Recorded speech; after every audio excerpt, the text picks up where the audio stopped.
Good morning, नमस्कार दोस्तों। इस वीडियो हम जितने प्रश्न देखने वाले हैं पूरे डिटेल में और एक्स्ट्रा फैक्ट के साथ में, इसीलिए इस वीडियो को दोस्तों शुरू से लेकर लास्ट तक अवश्य देखिएगा, क्योंकि हमने बहुत अच्छे प्रश्न लिए हुए हैं। अगर आपको इस वीडियो का पीडीएफ चाहिए तो हमारे टेलीग्राम ग्रुप को ज्वाइन कर लीजिए, जिसका लिंक इस वीडियो के डिस्क्रिप्शन में मिल जाएगा।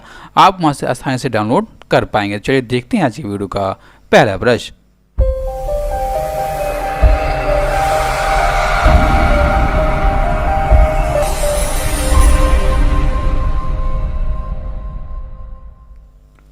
विश्व जनसंख्या दिवस प्रतिवर्ष कब मनाया जाता है? इसको हर साल मनाया जाता है। ऑप्शन नंबर बी यानी कि 11 जुलाई को। अब देखिए इसको मानने का उद्देश्य क्या है, तो उद्देश्य ये है कि जो हमारी जनसंख्या मुद्दे है उसके ऊपर लोगों की जागरूकता पैदा करना मेन इसका उद्देश्य है। ठीक है दोस्तों, अब देखिए कौन कौन से हम जागरूकता पैदा कर सकते हैं। तो यानी कि हम छोटा परिवार रखें, परिवार नियोजन करें, इस विषय पर लिंग की समानता हो, यानी कि लड़के और लड़की में भेदभाव ना हो, गरीबी दूर करना, और सबसे इम्पोर्टेंट जो मातृ सुरक्षा है, माता का जो स्वास्थ्य की देखभाल है दोस्तों, उसके प्रति जागरूकता पैदा करना इसका मेन उद्देश्य है। ठीक है, अब देखिए अभी हम पृथ्वी पर कितने व्यक्ति रहते हैं, तो दोस्तों ऐसा अनुमान लगाया गया है कि मार्च 2020 तक पृथ्वी पर अनुमानित 7.8 बिलियन से अधिक लोग रहते हैं, यानी कि निवास करते हैं।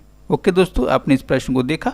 और सबसे पहली बार दोस्तों इसको कब मनाया गया था, तो 1989 में इसको सबसे पहली बार संयुक्त राष्ट्र विकास कार्यक्रम की एक गवर्नर काउंसिल की दोस्तों बैठक हुई थी, उस काउंसिल में इसको मनाया गया था सबसे पहली बार। ओके, अगला प्रश्न 2 नंबर के लिए। हॉकी इंडिया के कार्यवाहक अध्यक्ष के रूप में किसे नियुक्त किया गया है? तो नियुक्त किए गए हैं ऑप्शन नंबर यानी कि ज्ञानेंद्रो निगोबम को। दोस्तों अब देखिए इनसे पहले हॉकी इंडिया के अध्यक्ष कौन थे, तो अध्यक्ष थे मोहम्मद मुश्ताक अहमद। एक बार और सुनिए, मोहम्मद मुश्ताक अहमद। लेकिन दोस्तों इन्होंने अभी हाल ही में इस्तीफा दे दिया, और इस्तीफा देने के कारण ही नए दोस्तों कार्यवाहक अध्यक्ष बनाए गए हैं।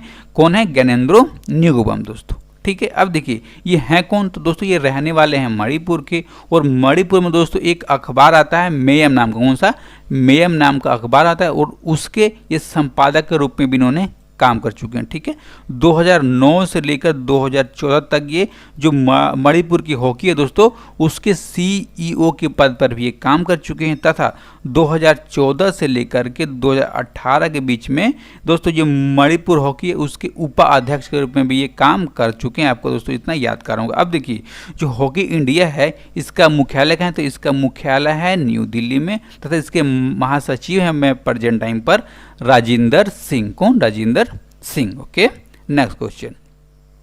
भारत के बाद अब किस देश ने टिकटॉक सहित चीनी ऐप्स पर प्रतिबंध लगाने पर विचार किया है? तो विचार किया गया ऑप्शन नंबर डी यानी कि अमेरिका की तरफ से, और अमेरिका के विदेश मंत्री हैं माइक पोम्पियो। उन्होंने अपने बयान में ऐसा कहा है। अब देखिए किसका हवाला देते हुए हवाला दिया दोस्तों, कि जितने भी हमारे डाटा होती है निजी, उसको चीनी सरकार यानी कि जो चीनी कम्युनिस्ट पार्टी की सरकार है चीन में, वहाँ पर दोस्तों ये कंपनियां साझा कर देती हैं, यानी कि चीन सरकार को दे देती हैं। ठीक है, और जिससे जो हमारी देश की सुरक्षा है, ठीक है, उस पर दोस्तों खतरा आ जाता है। ठीक है, इसको देखते हुए ये बयान जारी किया गया। अब आपको दोस्तों याद होना चाहिए जो टिकटॉक कंपनी है 2012 की कंपनी है, और दोस्तों ये तो पूछा ही जाएगा कि कौन सी कंपनी ने इसको बनाया है, यानी कौन सी कंपनी की ये ऐप है दोस्तों। तो ठीक है, कंपनी है बाइट डांस। कौन सा?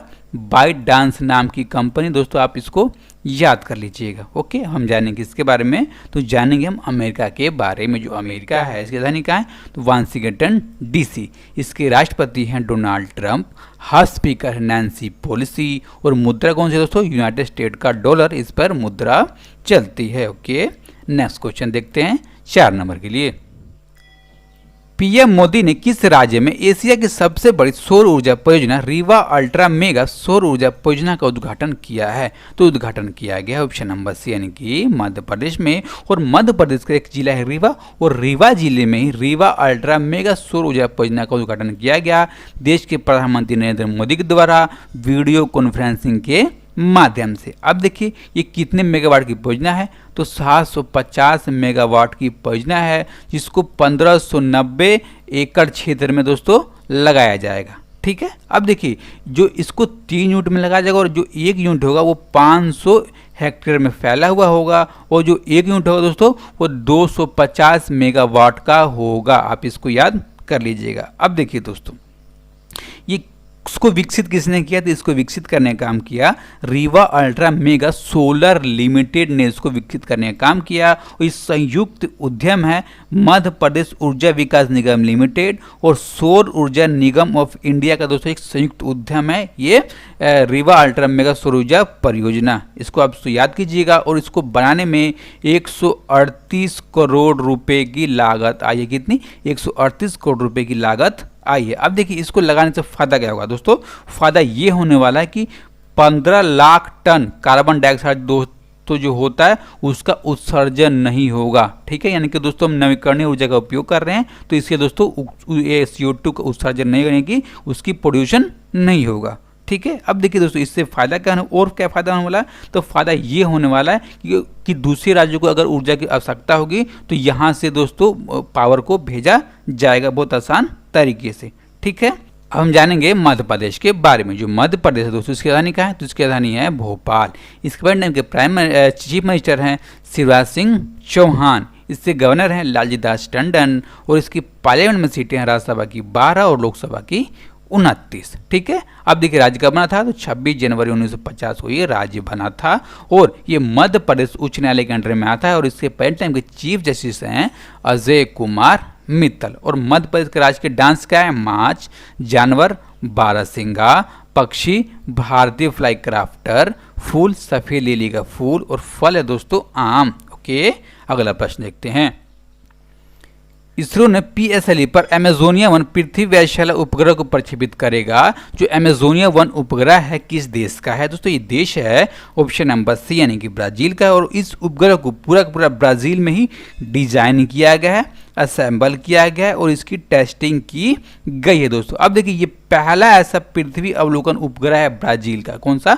ब्राजील का ये पहला अमेजोनिया 1 पृथ्वी अवलोकन उपग्रह है, आपको याद कर लेना है। ठीक है दोस्तों, अब देखिए छोड़े कौन इसको लॉन्च करने का काम करेगा इसरो। अब कौन से लॉन्च व्हीकल से? तो PSLV इसका फुल फॉर्म होता है पोलर सैटेलाइट लॉन्च व्हीकल से इसको लॉन्च करने का काम करेगा। ओके दोस्तों, अब देखिए इसका मेन उद्देश्य क्या है? तो मेन उद्देश्य है इस उपग्रह को बनाने का जो अमेजन 1 की दोस्तों कटाई है उस क्षेत्र में बहुत ज़्यादा बढ़ गई है, तो उसको रोकने के लिए दोस्तों मदद होगा।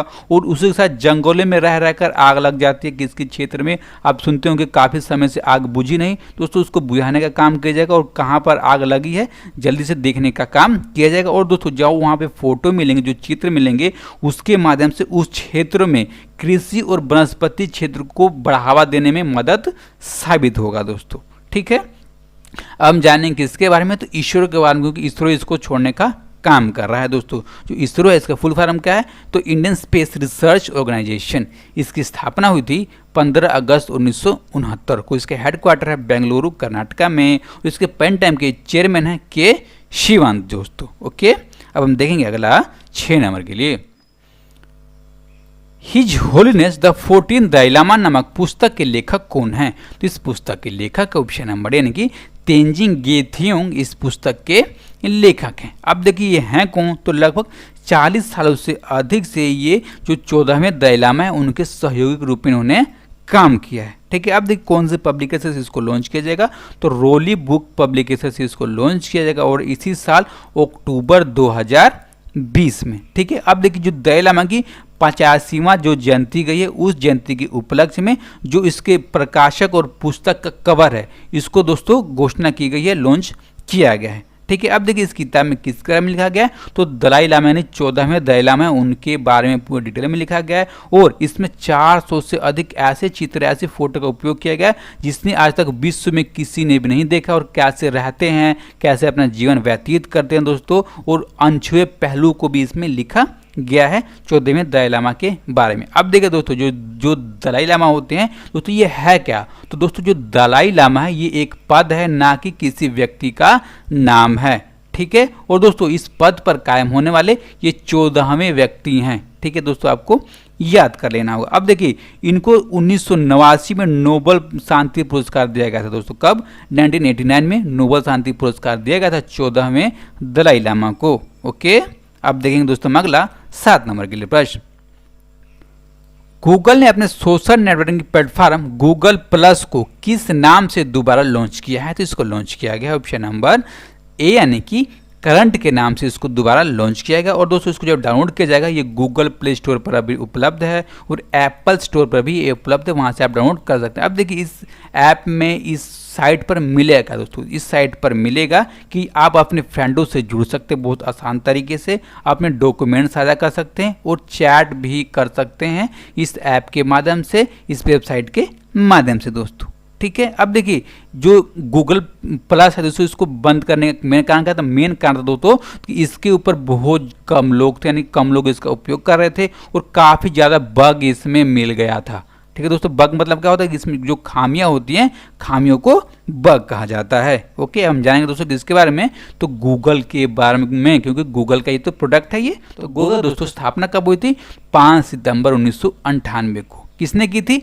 लेरी पेज और सर्गी ब्रिन नाम के व्यक्ति ने दोस्तों इसकी स्थापना की थी। इसके हेडक्वार्टर कहाँ है? तो माउंटेन व्यू कैलिफोर्निया में इसकी हेडक्वार्टर है। अब देखिए दोस्तों इसके पेंडेंट में चेयरमैन एंड सीईओ कौन है? तो सुंदर पिचाई इसके पेंडेंट टाइम पर चेयरमैन एंड सीईओ हैं, आपको याद कर लेना है। ओके, अगला प्रश्न 8 नंबर के लिए, कैमरे से दुनिया का सबसे बड़ा वन्य जीव सर्वेक्षण किस देश के द्वारा किया गया? तो ये किया गया ऑप्शन नंबर सी, यानी कि भारत के द्वारा कैमरे से दुनिया का सबसे बड़ा वन्यजीव सर्वेक्षण किया गया। और इसकी जानकारी दी केंद्रीय मंत्री प्रकाश जावड़ेकर अपने ट्विटर अकाउंट के माध्यम से। अब देखिए जो सर्वेक्षण किया गया कब तक का है? तो 2018 तक का सर्वेक्षण है दोस्तों, और इसको 2019 में तत्कालीन प्रधानमंत्री नरेंद्र मोदी के द्वारा लॉन्च किया गया था, बताया गया था। अब देखिए दोस्तों, और इसके लिए गिनीज वर्ल्ड रिकॉर्ड में भी इसको शामिल कर लिया गया है, आपको याद करना होगा। ठीक है, अब देखिए जो नवीनतम गणना है उसके अनुसार देश में बाघों की अनुमानित संख्या कितनी है दोस्तों? तो संख्या है 2967 और विश्व की जितने बाघ है उसका 75% भाग केवल भारत में है। ओके, आपको ये भी याद करना होगा। जो दोस्तों भारत ने बाघों की संख्या को डबल करने का जो लक्ष्य रखा था, कब तक का था? 2022 का लक्ष्य था, और उसको उसने 2018 में ही पूरा कर लिया, यानी कि 4 साल पहले ही पूरा कर लिया है। ठीक है, ये भी आप याद कर लीजिएगा। अब देखिए जो कैमरे से दुनिया का सबसे बड़ा ये सर्वेक्षण है, तो कैमरे से कैसे किया जाएगा दोस्तों? तो जहां भी दोस्तों ये बाघ रहते हैं, वन्य जीव जितने भी हमारे रहते हैं, वहां पर दोस्तों कैमरे लगाए गए थे। कितने जगहों पर?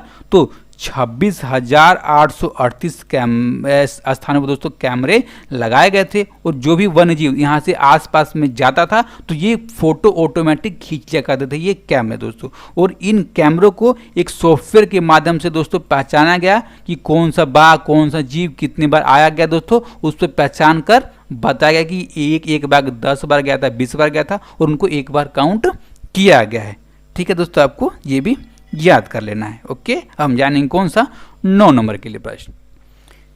विश्व मौसम विज्ञान संगठन द्वारा जारी 2020-24 के लिए वैश्विक वार्षिक जलवायु परिवर्तन के लिए अगले 5 वर्षों में कम से कम कितना तापमान में वृद्धि होगा? तो तापमान में वृद्धि होगा ऑप्शन नंबर बी, यानी कि कम से कम 1.5 डिग्री सेल्सियस की वृद्धि होने वाली है दोस्तों। और अगर औसतन देखेंगे हम तो 0.91 डिग्री सेल्सियस से लेकर के 1.59 डिग्री सेल्सियस के बीच में दोस्तों वृद्धि होने वाली औसतन तौर पर दोस्तों, आपको ये भी याद कर लेना होगा। ठीक है दोस्तों, अब देखिए ऐसा कहा किसने? तो ऐसा कहा है विश्व मौसम विज्ञान संगठन ने। ठीक है, इसके बनने के महासचिव हैं पैट्री तलाश। इसका मुख्यालय है जिनेवा। जिनेवा कहाँ है? स्विट्जरलैंड में।